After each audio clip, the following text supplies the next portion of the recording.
Empezamos. Okay. Example number 2. Notice that both my numerator and my denominator are already linear terms. So that means there's no further factorization that we need. So let's start. Remember, to graph these functions, we will need to find the domain, the vertex, the intercepts, the horizontal asymptote, and then to understand the behavior around the asymptotes. So let's start. First of all, let's find the domain for this function. So the domain is found by grabbing the denominator and finding its zeros. So if I solve for x in the denominator, I'm going to find that x equals -3.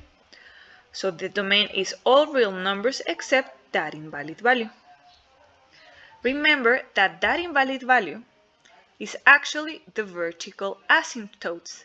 So the vertical asymptotes are the invalid values of the domain.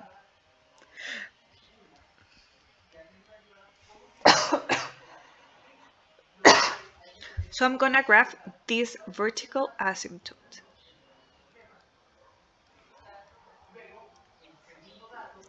Notice that I only have a linear factor in my denominator. That means that I'm only going to have a vertical asymptote. In the previous example, our factors in the denominator were 2, meaning we're gonna have 2 vertical asymptotes. In the case where we have 3 or more vertical factors in the denominator, this is going to be reflected in the number of vertical asymptotes that we have. So, going back to the exercise, I only have 1 vertical asymptote. Now, let's find the x-intercepts. The x-intercept is found by the zeros of the numerator. So the x-intercept are found by grabbing the numerator, equating to 0, and solving for x. So that means that my x-intercept is 1/2, and again, because I only have one factor, one linear factor in my numerator, that means I'm only going to have one x-intercept, and that x-intercept is right here. Now, to find the y-intercept, I have to evaluate my function in 0. So to find the y-intercept, I have to evaluate in 0 my function. So evaluating this function in 0, this turns to be -1/6. So my y-intercept is -1/6. -1/6 is around here. So we're done.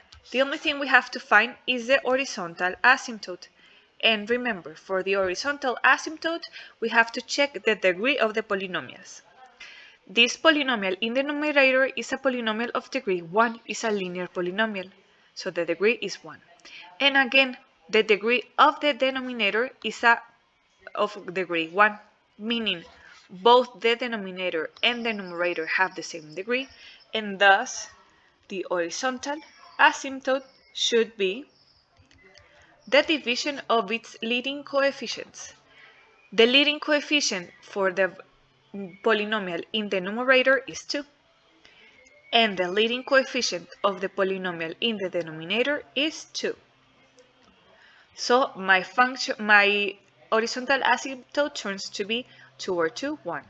Thus, the horizontal asymptote is y equals 1. And this is an horizontal asymptote. That's it. Now we have to start graphing the function by evaluating my function in both sides of my vertical asymptote. Again, to start graphing, always start in the piece where you have information.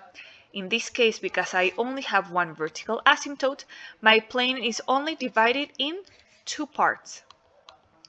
And the part that has additional information is this one. So I'm going to start graphing in this place. So notice that my vertical asymptote is in x equals minus 3. A number close to minus 3 on this side of the plane is minus 2. So I'm going to evaluate my function in minus 2. So f of minus 2 is 2 times minus 2 minus 1 over 2 times minus 2 plus 6, being this minus 5 halves. So this is minus 5 halves, meaning that I'm going to plot the number minus the coordinate point minus 2, comma, minus 5 halves, that is 2.5 negative. So, because the resulting value in y is negative and is a number close to the vertical asymptote, this means that the function has no other way but to go to negative infinity. Also, remember that these are intercepts, meaning my function has to pass through them, and once I have crossed the x-axis, I cannot go back. So I cannot touch the x-axis again, and moreover, the horizontal asymptote is gonna pull my function, so the graph of the function gets close to the asymptote, but it never crosses it, okay? Now, to graph the other side of the plane, I don't have any important point here, so I can evaluate in any number I like. Remember to evaluate in numbers close to the vertical asymptote. My vertical asymptote is in minus 3, so a number close to minus 3 on this side of the plane is in minus 4. So I'm gonna evaluate my function in minus 4. So this is 2 times minus 4 minus 1 over 2 times minus 4 plus 6.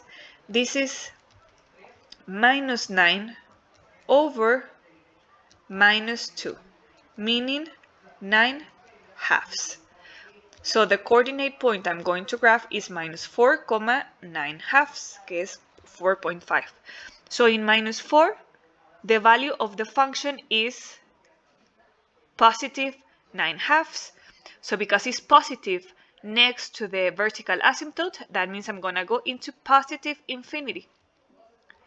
And because I have no other way but to get close to the horizontal asymptote, my function is going to go and get close to this horizontal asymptote without ever touching it. And that's it.